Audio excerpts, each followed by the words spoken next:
예, 수요일 묵상의 시간입니다. 교회의 구경뿐이 아니라 하나님의 뜻대로 함께하는 식구가 되라. 교회의 구경뿐이 아니라 하나님의 뜻대로 함께하는 식구가 되라. 이런 제목으로 또 오늘 묵상 나누겠습니다. 어제 우리는 민수기를 통해 이제 우리에게 보여주는 건 그 믿음의 길이라는 게 하나님이 창조하신 이 세계 속에서 어떤 신비한 일들을 일으키며 살아가는 게 아니라 하나님이 창조하신 이 세계의 질서와 그러니까 이 땅에 있게 하신 하나님이 있게 하신 그 존재의 목적을 따라 살아가는 거다라는 걸 생각해 봤습니다. 그러니까 하나님은 우리를 영적인 존재로 창조하셨으나 우리에게 육신의 옷을 주셨고 그리고 당신이 창조하신 이 세계 속에서 우리를 그 창조하신 창조의 질서를 따라 우리가 살기를 원하시는데 또 오늘날 여러 교회에서는 워낙 뭔가 신비한 것들에만 이렇게 집중하게 하고 그래서 기도로 하나님을 얼마나 잘 움직이게 하는가 하는 게 관건인 것 같고 그래서 하나님이 주신 이 땅의 사명에서 하나님의 뜻을 따라 땀과 피를 흘리며 수고하는 삶들은 좀 차원이 낮은 삶이고 뭔가 신비한 능력으로 하나님을 동원하는 것이 높은 차원의 신앙인 것처럼 그렇게 느끼게 하고 있죠. 이 땅은 하나님께서 창조하시고 지으셔서 사람인 우리에게 주신 그러니까 창조주가 인간들의 삶을 위해 만드신 모든 인류들이 함께 살아갈 터고 우리의 사명의 땅인 거죠. 비록 아담과 하와의 범죄로 말미암아 타락되었다고는 하지만 이 땅은 여전히 하나님이 창조하신 인간들이 살아가고 하나님의 뜻을 이루어갈 공간입니다. 그래서 우리가 죽어서 우리의 영혼이 하나님께 가기 전까지 우리는 바로 이 땅에서 하나님의 백성다운 창조의 질서를 따라 하나님의 가치를 따라 열심히 살아가야 되는 거죠. 고린도 교회 같은 데서 나중에 살피겠지만 하도 신비한 것들 추구하다가 이제 문제가 발생했을 때 사도 바울은 사랑이라는 거를 대안으로 분명히 말하거든요. 잘 읽어보면 그 핵심은 하나님께서 여기 시내산 언약을 통해 말씀해 주신 그 하나님 사랑, 이웃 사랑. 그러니까 그 레위기 핵심 주제가 뭐라고 그랬습니까? 인권을 존중하는 거고 그 생명을 사랑하는 거고 배려하는 거고 그래서 공평과 정의에 대한 것을 말하고 있다라는 걸 우리가 알고 있잖아요.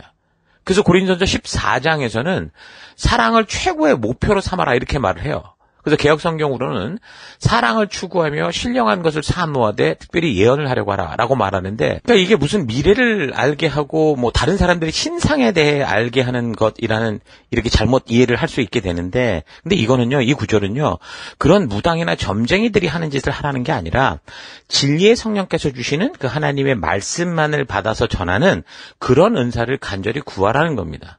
그것은 이제 예언의 은사라고 말하는 거고 특별히 예언을 하라 그렇게 말을 하는 거죠.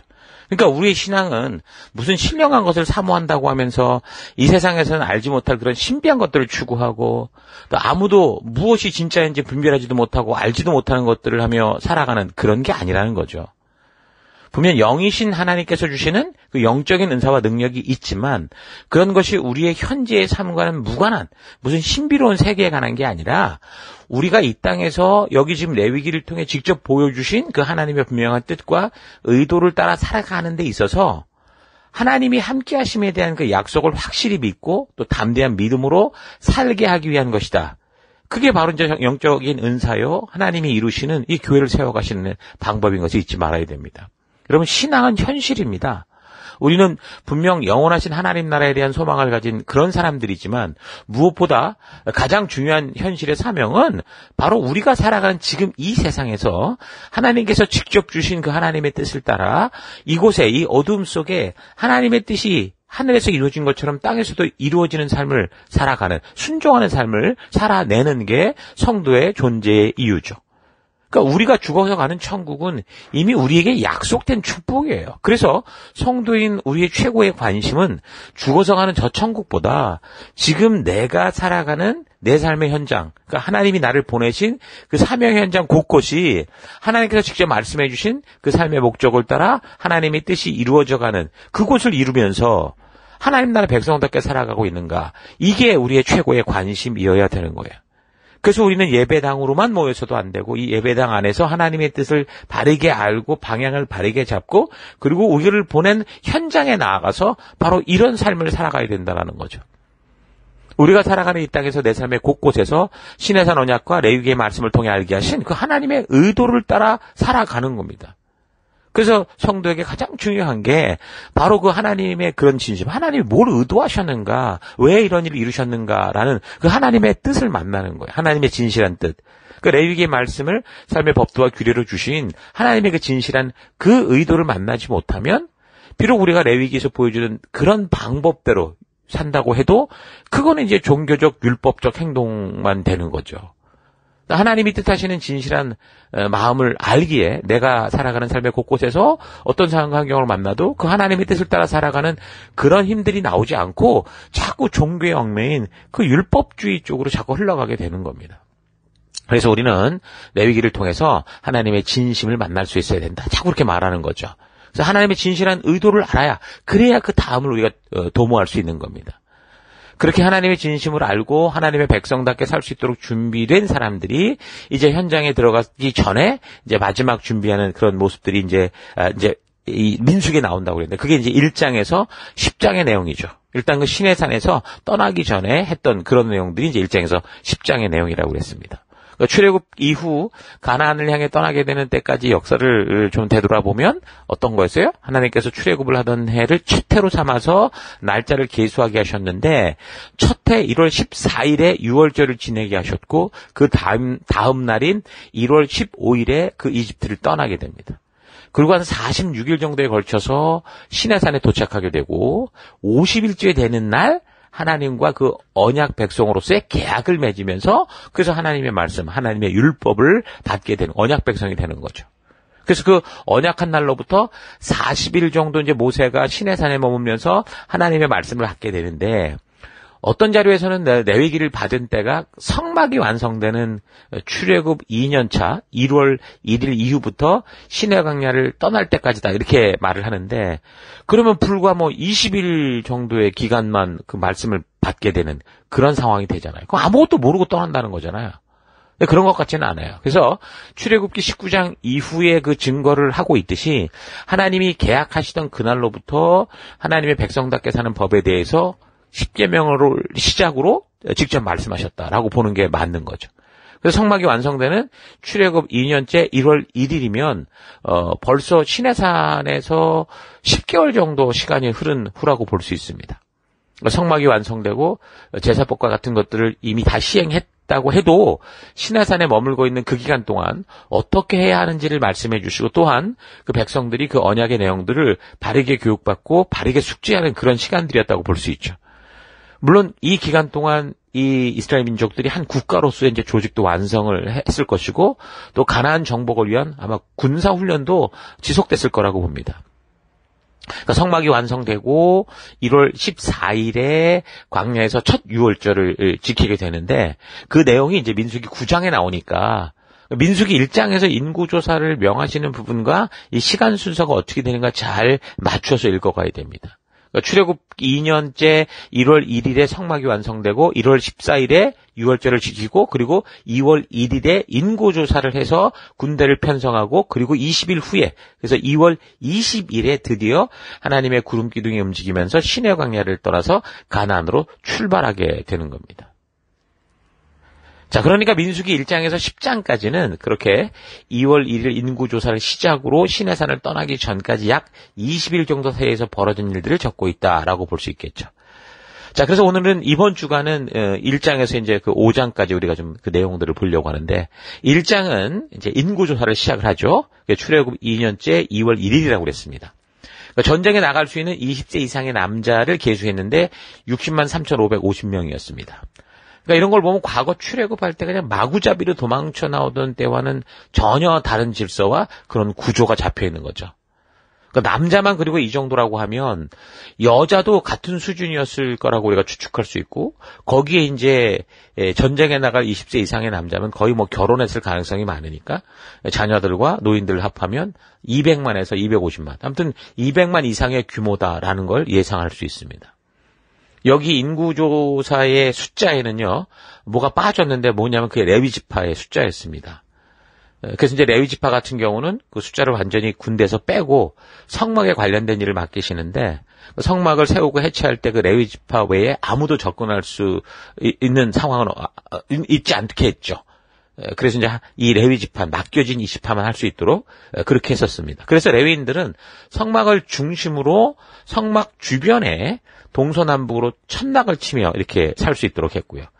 물론 하나님께서 명하신 제사와 같은 일을 행할 때도 백성들이 나와 하나님께 예배를 드리는 건 당연한 거고, 그러나 사람들이 그렇게 쉽게 놀러 가듯 성막을 대하지 않도록 성막이 놀이동산처럼 이렇게 만들지 않았다는 거예요. 그런 걸 보면 우리 또한 이 시대에 지금 하나님의 임재가 있다고 소위 말하는 그 하나님의 만남이 있는 이 교회당, 공동체 모임과 예배를 우리가 어떤 식으로 좀 드려야 되고 어떻게 생각해야 되는가, 이것도 충분히 고려해 볼 만한 그런 내용이라고 볼 수 있죠. 자, 그래서 어쨌든 이 1장을 통해 알게 되는 거는 구원받고 언약을 맺은 성도는 하나님의 카운트에, 그러니까 하나님의 이 하나님 나라의 백성으로서 포함된 백성이 돼야 된다라는 걸 우리가 알 수 있습니다. 그러니까 하나님의 부르심에 초대돼서 하나님 나라 백성으로 살기 위해 가장 먼저 우리는 하나님의 가족에 소속돼야 된다는 거죠. 하나님은 그저 모아놓기만 하고 이게 누군지 저게 누군지 이거 모르고 그런 게 아니라 한 명 한 명을 다 알고 계신다라는 겁니다. 그래서 하나님의 자녀가 되었는데도 그래서 교회에서 파악도 되지 않는 그런, 그러니까 유령처럼 그렇게 살아서는 안 된다는 거죠. 구경꾼처럼 살아서는 안 된다는 거예요. 구원된 백성들은 하나님의 자녀에 속하는 거죠. 그게 이제 교회, 범교회. 그러니까 하나님의 자녀라는 이 예수 그리스도로 말미암는 그 큰 교회 속에 속하고, 또한 여기대로 말하면 각 지파에 속한단 말이에요. 각 지파를 우리가 교회라고 본다면, 그럼 각 가족에, 지파 속의 가족에 속한다는 것은 영적인 가족인 셀에 속하는 이런 것을 우리가 충분히 알 수 있죠. 그러니까 하나님의 뜻을 아는 자들이 하나님의 뜻을 이루기 위해 사명의 땅으로 나아가기 전에 뭘 합니까? 하나님께서는 이 한 사람 한 사람이 뜨내기, 방랑자, 구경꾼이 아니라 자기가 속한 그 소속이 어디인지, 그 지파가 어딘지, 그 가족이 어딘지를 알게 하시고, 그래서 서로 함께 한 팀이 되게 하는 거예요. 그래서 함께 이 모든 팀들이, 이 모든 소속된 성도들이 그 일을 이룰 수 있는 그런 공동체로 하나님의 뜻을 이루고 하나님이 주신 사명을 감당해 갈 수 있는 열방의 제사장 나라로서 존재를 하게 하는 것을 알게 하시는 거죠. 이 시대의 성도들도 그래서 한 교회에 속해야 되는 거고, 하나님께서 하나님의 뜻을 이루어 가심에 있어 분명한 역할이 있는 그 한 사람이 돼야 된다는 거예요. 교회에 왔을 때 그냥 오면 오고 가면 가는 그런 존재가 아니라, 왔을 때 분명한 하나님의 부르심 앞에 소속되어지는 게 이 성경이 말을 해주는 성도의 기본이라는 거죠. 그래서 이런 사실 잊지 마시고, 교회에 속하지 않은 성도들은 어떻게 되겠어요? 그래서 교회에 다 속해야 되는 거고요. 교회에 속한 성도들은 어떻게 돼요? 하나님이 주신 영적인 가정, 그 셀에 분명하게 속해서, 지금 하나님이 우리를 이렇게 소속시키고 한 구조를 만들고 그리스도의 몸된 머리 대신 이 교회의 한 몸으로 만드셔서 우리를 통해 당신의 뜻을 이룰 수 있도록, 그래서 우리가 서로 함께 모이기를 힘쓰고 모여서는 뭐래요? 그 하나님의 뜻이 온전하게 우리를 통해 이루어질 수 있는 그 일들, 하나님이 우리를 통해 이루시고자 하는 그 일을 이루어갈 수 있도록 하는 그런 삶을 살아가야 되는 거. 이게 우리가 민수기를 통해 보는 우리의 사명이다라는 거 잊지 않았으면 좋겠습니다. 자, 그래서 오늘 하루 나는 하나님의 뜻이 이 땅에서 이루어지게 하는 것이 바로 성도된 나의 사명이다라는 걸 알고, 하나님께서 직접 말씀해 주신 그 뜻과 의도를 알아서 지금처럼 한 교회에 속하고 한 셀에 속해서 그 주신 사명을 감당하고자 했는지, 아니면 그저 나 혼자 여러 가지 바쁘고 힘들고 어렵고 여러 가지로 이유를 대면서 그냥 프리스타일로 그냥 내 방법대로 하나님을 섬기겠다라고 하고 있지는 않았는가 좀 되돌아봤으면 좋겠습니다. 오늘날 팬데믹 이후에 굉장히 교회 안에서 이런 혼란들이 지금 왔다가 오고 있는데, 이것도 사실은 성경의 역사를 보면 비록 상황이 이래서 우리가 전염병으로 인해서 모이지 못했다고 해도 궁극적으로 이런 것들이 다 지나가고 나면 우리가 어떻게 해야 되는가라는 건 여기 민수기가 분명히 말해주고 있다는 거 잘 기억해야 돼요. 그래서 이 시대에 어느 공동체이든 그 각각의 교회는 하나님이 모이게 하신 분명한 목적과 사명이 있습니다. 이 온 우주의 범교회가 가진 존재의 목적은, 하나님이 가정을 세우듯이 교회를 세우신 목적은 어떻게 다 똑같은 거예요. 그런데 이 세상에 그 수많은 교회와 교파들이 존재하는 이유가 뭡니까? 바로 그 목적을 이루는 방법의 차이다라고 할 수 있죠.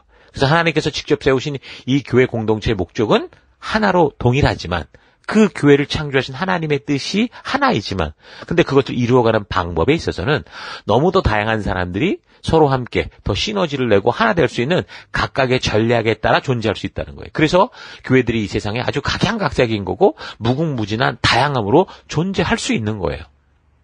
하나님의 뜻을 이루어감에 있어 하나님께서 원하시는 것이 바로 이런 거죠. 레위기를 통해 이해했듯이 딱 한 가지 방법을 주신 게 아니라 그 방법을 통해 하나님이 원하셨던 의도, 그 원리를 알게 해서 그래서 시대와 문화와 어떤 상황과 어떤 환경이 다가와도 그 의도, 하나님의 의도가 바르게 적용되는 다양한 방법들로 그 보내진 현장 속에서 순종하며 사는 게 가능한 거예요. 그래서 이 시대에 수많은 교회들이 존재하는 것이고 그 수많은 교회들 중에 이단이라 칭할 받는 그런 교회들은 뭐예요? 그러면 하나님의 목적을 위배하고 인간의 욕심을 심는 곳이기 때문에 이단이라고 그러는 거예요. 요즘 가난한 성도라고 불리는 교회 밖에 교회라는 그 교인들이 많죠. 좀 전에 얘기했듯이 팬데믹을 이유로 이제 온라인 예배 이런 걸로만 머무는 그런 사람들이 많습니다. 현재 교회들이 가지고 있는 부족함들을 이유로 교회를 떠나서 홀로 존재하는 그런 교인들. 근데 이 어떤 이유로든 결국 여기 신해산 언약의 역사, 성경의 역사를 통해 볼 때 특히 이제 주신 사명대로 살아가는 이 성도로서의 시작의 부분에서 민수기를 통해 보여주는 이 말씀들을 볼 때 이건 절대로 건강하지 않은 모습이다라는 걸 알 수 있습니다. 하나님은 아담이 독처하는 것이 좋지 않아서 함께하는 공동체, 가정, 하와를 만드셨고 교회 또한 같은 원리로 지어진 거죠. 근데 우리가 그 어떤 이유로든 그 함께 모이기를 패하고 그 안에 다른 이유로 혼자 존재하는 그런 모습들은 하나님 보시기에 안타까운 모습이라는 거예요. 그래서 교회가 부족해도 함께 속해야 되고 더불어서 교회가 하나님의 말씀대로 바르게 설 수 있도록 함께 노력하는 것이 이제 민수기를 통해 보여주는 참된 성도와 교회의 모습이기 때문에 우리는 이런 원리들을 잘 기억해야 됩니다. 이런 사실 잊지 마시고 하나님께서 이제 사명으로 출발하는 이 백성들을 하나하나 부르시고 그래서 각 지파에 속하게 하시고 또한 각 그 가정 속에 속하게 하셔서 각자의 역할을 주시는 것, 이 내용을 통해서 우리도 교회에 속하고 또 셀에 속해서 하나님께 주신 이 사명을 바르게 이루어갈 수 있는 하나님의 군대, 하늘의 군대, 하나님의 군사로 온전히 서가는 여러분과 제가 될 수 있기를 바랍니다. 자, 이런 사실 잊지 마시고 오늘 하루도 승리하는 여러분 되십시오. 자, 오늘 하루도 힘내십시다. 잠시 기도하겠습니다. 하나님께서는 우리를 구원하여 그냥 마음대로 살게 하는 게 아니라 우리로 소속되게 하시고 함께하게 하셔서 주신 사명을 이루는 힘이 되게 하시는데 내 생각과 내 방법과 맞지 않다고 하여 함께하는 것을 거부하고 고집을 부리며 하나님이 세우신 공동체를 혼란과 분열에 빠지게 하며 살아왔던 것을 회개합니다. 하늘의 소망을 잊지 않고 살아가지만 하나님께서 우리를 위해 이 땅을 창조하시고 이 땅에 태어나게 하신 그 뜻을 바르게 또 온전히 알아서 우리가 살아가는 일생 동안 주의 뜻을 따라 살아가는 그런 내가 되길 원합니다.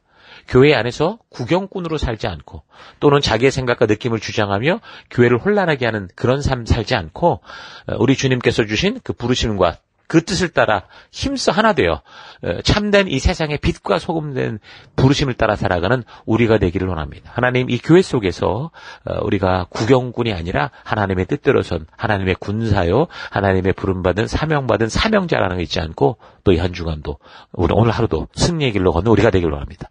그 길 가운데 함께 하시고 인도하신 하나님 감사드리고 예수님 이름으로 기도했습니다. 아멘.